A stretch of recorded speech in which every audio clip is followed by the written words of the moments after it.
Hey ladies and gentlemen, welcome back to the channel. As always, it is Nick here, back with your daily crypto news and analysis. And today we're going to be talking about Ripple and XRP. I know that I made one already today on XRP, but I'm going to do a double feature today because I want to address some topics. Specifically, I want to talk to you guys about the price per XRP. We're going to be doing a little bit of a deep dive in on this video, and I really want to explain to a lot of individuals out there that might be, holding XRP for 2, 3, 4, who knows how many years now, and you might be wondering to yourself, why am I even still holding this? It has not made any significant gains. There was a ton of other gains to be made in this game. Well, I'm going to be talking to you about why you should not be thinking that way. So sit back, relax, and before we fully jump on into this video, I do just want to ask you guys to please leave a like on this video. It does help the channel grow immensely, and of course I always do greatly appreciate it. And of course, if you guys do find any of the information in this video valuable, useful, or interesting in any sort of way, definitely hit that subscribe button and turn notifications on to never miss a feature update. So let's just dive in. So first off, we are going to be addressing market cap first and foremost, because I know that there's going to be a lot of comments on this video. Maybe a lot of people don't know how market cap works, but we're going to be addressing it. So how market cap works in this game is not the amount of money that's in an asset. Pretty straightforward, pretty self-explanatory. I'm sure a lot of individuals knew that. Market cap works by how much somebody is willing to pay for X asset. It could be Bitcoin, it could be Ethereum, it could be XRP, it could be anything. So all you really have to do is take into accountability the circulating supply or the max supply and multiply it by the current market price. XRP's market cap could be anything, right? But all we need to know is that this is how market cap works. Multiply the supply by the price. That's pretty much straightforward. Now, a lot of people think that because XRP's massive circulating supply, it can't reach this or that figure in terms of a dollar amount. For example, let's go off of $100 per XRP. In my mind, $100 per XRP is fairly cheap for what they are focusing on and for what XRP is going to be utilized for. We're going to be breaking this down and addressing it here shortly, but overall, when we are talking about XRP in general as a major bridge currency, a settlement asset on RippleNet, for example, $100 is a pretty straightforward evaluation for XRP. Now, I do know a lot of people are saying $10,000, $20,000, $30,000. How do we get to those prices? Well, first off, those prices, in my opinion, are fairly far away. I'm not saying that they're impossible to get to. I'm just saying, being able to get to this amount of price would mean that XRP would have to capitalize on grasping pretty much all of the market, capitalization that's going after. AKA, it would need every single bank utilizing XRP. It would need to really kind of grasp a large percentage of the value incurred in the markets that it's going after. I'm more so set on really kind of focusing on the cross-border payments market, aka the global cross-border payments and remittances services market. And this is expected to grow from 37.15 trillion in 2020 to 39.9 trillion in 2026. Now, this is, a fair market valuation. There's actually other market caps taken into accountability for this, which we could break down here shortly as well. But this is just services. Okay, so this is just the services market's transaction value, essentially. If we're talking about the overall, major market price, so we know that this is actually a fairly large market. In fact, the global cross-border payment flows are expected to reach $156 trillion. The difference between a cross-border payment flow and cross-border payment service is one is actually the main flow. This is this is pretty much the value of all cross-border payment flows in one. And we actually see how this is working here, as we do see SWIFT being the main one here, and you can pretty much see the whole breakdown. Of course, how will Ripple, streamline this? Pretty much being, just the bridge currency, being able to, do all the intermediary work without having an intermediary, individual in there. So when we're talking about everything that's been happening, I've always been focusing on a lot of these market valuations and specifically just kind of the payment flow, because this is what we are kind of disrupting. Not so much the services market, because there's a ton of services out there. We're more so focusing on the cross-border payment flows, because this is where we really want to this is pretty much where Ripple is positioning themselves, pretty much disrupting what Swift is kind of being the main forefront name for. Now, $156 trillion. If we had just, a fraction of a percent, like just 1% of this market, we would be sitting at about $1.56 trillion. We could pretty much see the valuation at that point. 53x sitting at about $32.68. Pretty normal, pretty standard, whatever. Totally fine with me. But this is just cross-border payment flows. This is just the main thing that we're kind of going after. There's also other use cases within Ripple that a lot of people don't really kind of focus on. More so specifically, I've always talked to you guys about the on-demand liquidity service, which would settle a ton of money a year. I mean, we're talking about like $2.7 quadrillion, which is pretty much the focus of what Swift does. They do about like $5 trillion a day in terms of payment flows. Now, a lot of people are kind of confused on how that will work because they do believe that Ripple, or I shouldn't say Ripple, but XRP would pretty much spike in price and then go right back down if it is used in an on-demand liquidity service, aka this service here, which is the main confusing part for a lot of people because they're thinking of it just being like one way, like this. So you have the sender, goes over XRP, kind of transacts, and then pretty much goes to the receiver, aka it pretty much converts the currency and then kind of sends it to the receiver in a 3 to 5 second settlement time. But the difference here is that XRP wouldn't be changing in value. That's the problem, and that's the biggest concern for a lot of people.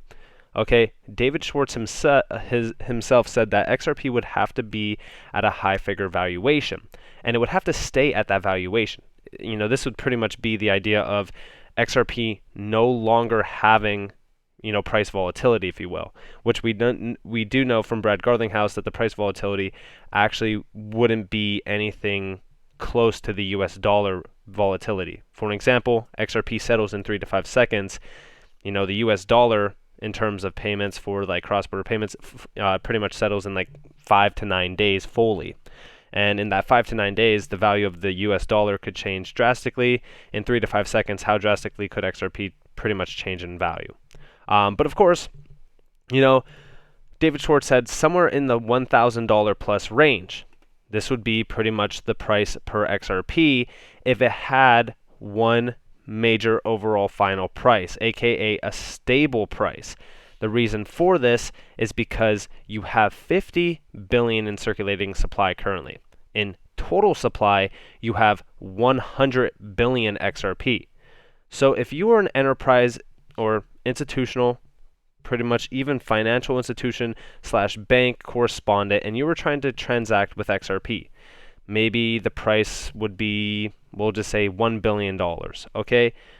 And XRP was at $1 in terms of its price. Why would you want to transact 1 billion XRP if you could transact just a small figure if it was at $1,000, if that makes sense to you guys? This is where we get into the idea on a monetary value system for XRP. XRP essentially becomes the world reserve currency.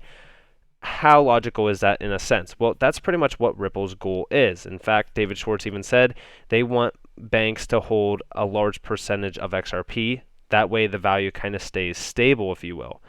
But what would the price per XRP be at that point, especially if it is going to handle a ton of this volume? Nobody really knows what that price would be. I can't even tell you guys that, and I'm going to be completely honest with you on that.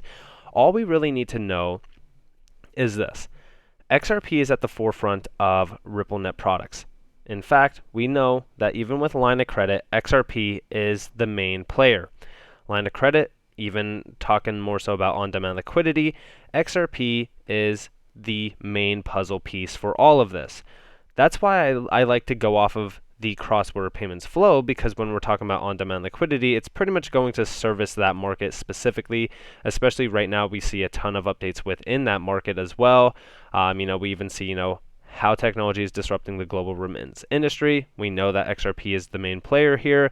In fact, if we come down here and we could pretty much read more so about Ripple products, QNB always innovates to provide the best of service to its customers, and this partnership is yet another fintech initiative of the bank to enhance the product offerings for our customers.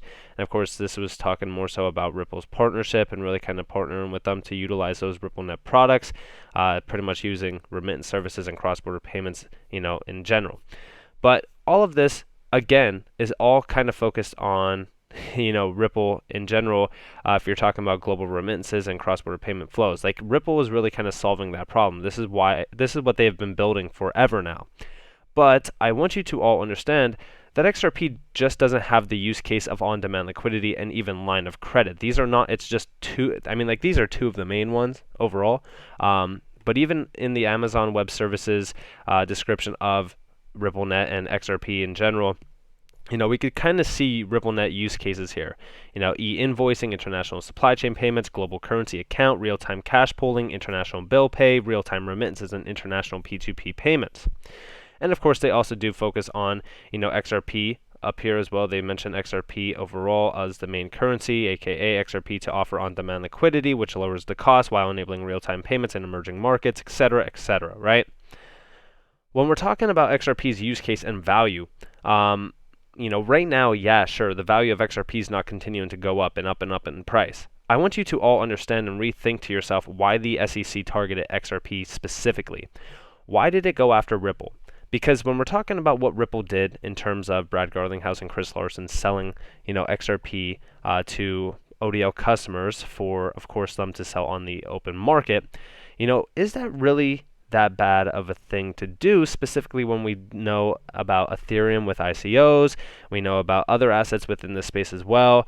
In my mind, XRP, aka Ripple, was targeted because of, the vast amount of potential behind this technology.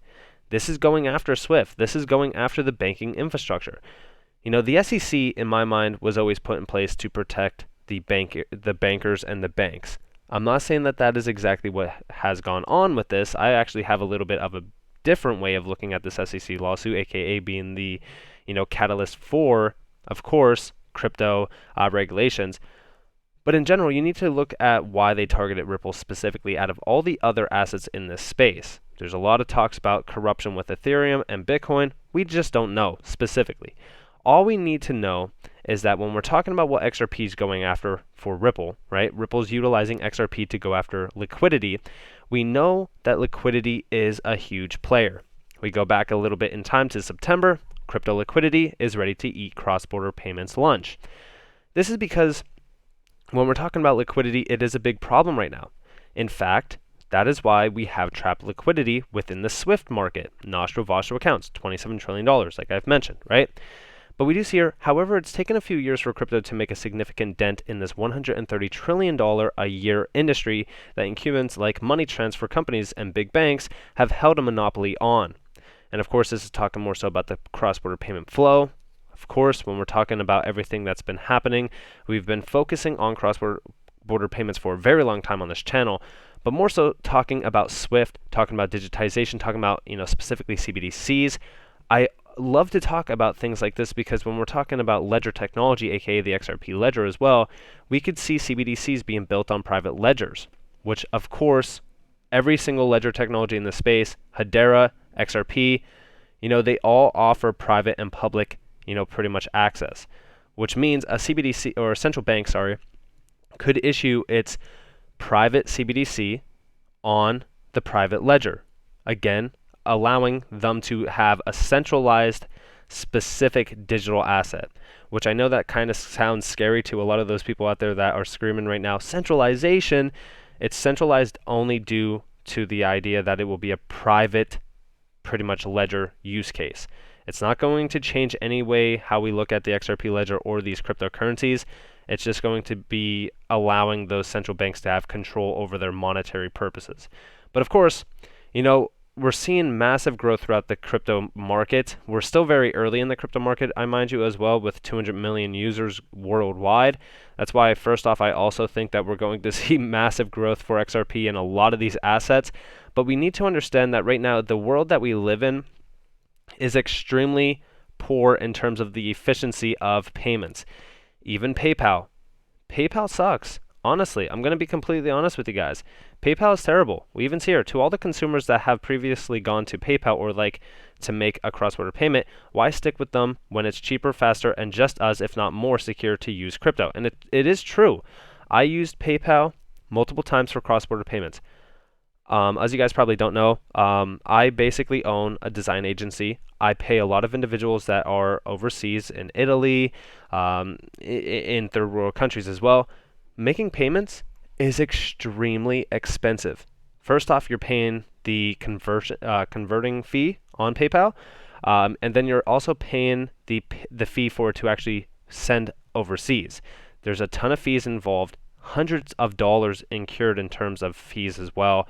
And at the end of the day, $2,000 transaction could pretty much run you like about $400 in fees. It's terrible. So this is why I focus on XRP and Ripple, specifically even crypto technology, because it is helping a lot of payments, especially global payments, cross-border payment flows, even remittances to family and friends, allow for a lot cheaper payments. It's helping a lot of these areas around the world actually transact on a day-to-day basis by saving a ton of money. Now, of course, this is the main focus of Ripple and XRP, but we also have to look at what Ripple is really kind of doing in terms of the cross-border payments flow, and this is why I do believe that Ripple, specifically, aka XRP, is going to be a huge name in the space for cross-border payments. We know it's a $156 trillion market. Okay, so let's actually go to $15.6 trillion in market cap value. Okay, again, a 538x, $326.79. I think that this is probably one of the most realistic price evaluations for XRP. The reason why I think that it could easily grasp 10% of that market cap value, aka this $156 trillion in 2022 for the cross-border payment flows. The reason why I think that this could happen is because we look back on time and Ripple is launching massive cross-border payment platforms in major areas, aka the MENA region. This goes back to October 27th. Not only that, but we also see here QNB, Ripple partner on cross-border payments, October 4th. We know Volpay with cross-border payments is looking at Swift, Ripple, Visa, and even Visa Direct and more. Again, they're realizing the amount of potential behind Ripple products. We've talked about Volante multiple times. We even see here we view Volante as a critical partner for building Ripple's new real-time data-rich payments network. And again, this is just one of many partnerships that Ripple has. And by the way, just so you guys know about Volante, I actually just did a little bit of a breakdown on Volante just the other day. This is a huge name in this space. Like, these are just some of the investors. You can read all about their partnerships, but they have 100 plus customers in over 35 countries. They're a fairly large overall corporation. They do about 800 million transactions a day, by the way. And of course, Tranglo, right? We've discussed Tranglo. Tranglo is a huge company. Ripple expands cross-border payments using XRP. Best part about this is using XRP with Tranglo in Asia. And of course, when we're talking about Tranglo, okay, first off, Tranglo is a huge company. I've discussed Tranglo multiple times with you all. They're connecting like 1,000 plus clients with RippleNet products. We know that Ripple owns 40% of Tranglo. We actually see here, the announcement follows Ripple's acquisition of a 40% stake in Tranglo in March. Again, this is as part of its expansion plans for RippleNet in the Southeast Asia. Understand how big this actually is, okay? And for those who don't understand Tranglo, specifically how large Tranglo is, let's go check out their website, right? So the cross-border payment specialist. Here's their story. It was founded in 2008 when the Malaysian serial entrepreneur saw a huge demand for foreign mobile top-ups. Again, we scroll down and we can really kind of see their mission, their vision. This is pretty much talking more so about pretty much the focus on cross-border payment services.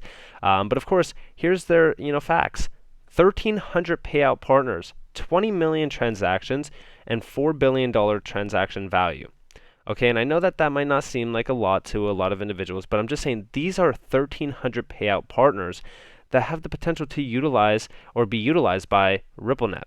Okay, you need to understand that all of these companies go hand in hand with focusing on one specific market. And guess who is, swallowing them all up? It's Ripple. $156 trillion market cap value here. And this is not even taking into accountability the Swift volume. This is not taking into accountability NFTs and stuff, because we know that Ripple is also focused on that. I just want you to all understand about, first off, the on-demand liquidity services with SBI that they already have in place. Again, this is all talking about growing the cross-border payments from Japan. This goes back to July of 2021, the expansion of our partnership or relationship, with SBI Remit to kickstart RippleNet's ODL service in Japan marks a major milestone in one of our largest markets. SBI Remit has been a leader when it comes to embracing new technology to deliver the best customer experience. This is all talking about massive volume. I mean, look at this. We see in 2020, remittance flows from Japan to the Philippines sent by overseas Filipino workers totaled approximately $1.8 billion. Okay, and I know that might not seem like a lot, trust me, I get it, but this is just from one, ODL customer. One. And we have a ton of ODL customers, really kind of focusing on some major markets around the world. And, we even just talked about this partnership in my video from today. Actually, Ripple and People team up to offer low-cost cross-border payments to the Philippines. And this is going to continue to expand and expand and expand. And this is why the SEC lawsuit is very detrimental to us, because guess what? Once we have a settlement or a win in the lawsuit, we're going right after US-based customers yet again. And of course, again, we look here, Ripple, despite the legal saga, XRP is a leading name in cross-border payments. It's because these companies, these corporations, these large names in the space understand and know about this technology. They understand the potential behind this technology, especially when you're looking at, these other, use cases or potential cross-border payment services, like what MasterCard, Microsoft, PayPal, and all these other major players in the game are kind of focused on. In my opinion, nothing even comes close to what RippleNet utilizing XRP is doing for on-demand liquidity and cross-border payments. This is why I've always said, focus on what they are building. Focus on the market cap values of the markets that they are going after, and see what you could, see what they could grasp in terms of percentage of those markets. Like, in my opinion, 10% of this market in terms of the market share. And I know a lot of people hate me going, through this and saying, well, what if they got 10% of this market value? A lot of people hate when I do this, but I want you to all understand that this is like the pretty much best way to kind of look at it. I know a lot of people kind of just make these videos and say, okay, well, what would XRP be worth if it grasped this entire market? Okay, it will have a 5,386x. It would be worth $3,267. I'm not doing that, because guess what? The possibilities of XRP, or I should say RippleNet utilizing XRP grasping the entire cross-border payment flow market, is a very low percentage chance. 10%, I could easily see that. Okay, and this is 10%. Imagine if we did 25%, 1/4 of this, okay? We'd still be at some very high price evaluations.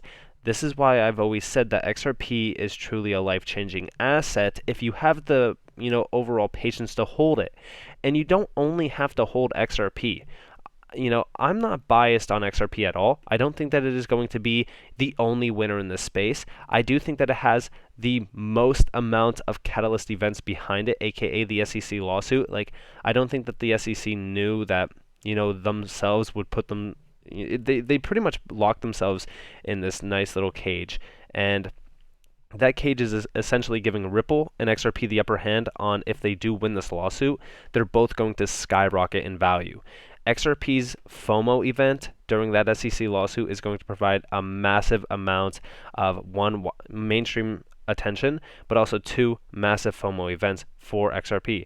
And of course, we're going to see a ton of US-based customers rejoining the XRP team, or the Ripple team, utilizing XRP for the on-demand liquidity services and line of credit services, and that's what I'm really kind of waiting for. So please understand that XRP's value currently 60 cents. It's laughable to say the least, but also think about the fact that we are not in a utility-driven market. Everybody's focused on, the prices of these assets, but, still cease to understand that we're still in a Bitcoin market. We're still in a bull or bear market. Imagine the day when we no longer have bull or bear markets. We only have a utility market where utility-driven assets shine over the rest. And I believe that we will get to that point in time We just have to be a little bit patient. But when a utility-driven market comes, I know that these assets that are already being utilized, specifically XRP, because XRP is already being utilized for 1/4 of all on-demand liquidity volume, is going to shine. And it's going to be one of the clear, cut and dry winners in this space that has the most legitimate use case that I've seen throughout this entire market. It's already being utilized. Rosie Rios already mentioned this as well. I just want you all to understand that, yes, I know the face value of XRP is nowhere near where it should be. I understand this, I get this, but just understand that a lot of these assets in this space are not at their face value that they should be either, because we are still in a Bitcoin driven market. So to really wrap up this video, because I know it's a little long now, focus on the cross-border payment flows. $156 trillion in value. Understand where XRP is pretty much positioned in this market from Ripple's standpoint. Ripple has huge plans for XRP. I know a lot of people think that, oh, well, Ripple users are not using XRP right now. I get that. 1/4 of them are. The best part about it is, guess what? They will be utilizing XRP because of the efficiencies that XRP offers to on-demand liquidity customers as well. You could get a lot cheaper prices. You can get a lot more efficient, services if you utilize XRP on the RippleNet. So with that being said, I hope that you guys enjoyed this video. If you guys did, definitely leave a like, subscribe, turn notifications on if you guys want more free content. You guys are more than welcome to follow me on Twitter and join the free Discord down in the description below. As always, I hope that you all have a beautiful day or a beautiful night wherever you guys are. And this has been Nick. Peace out, guys.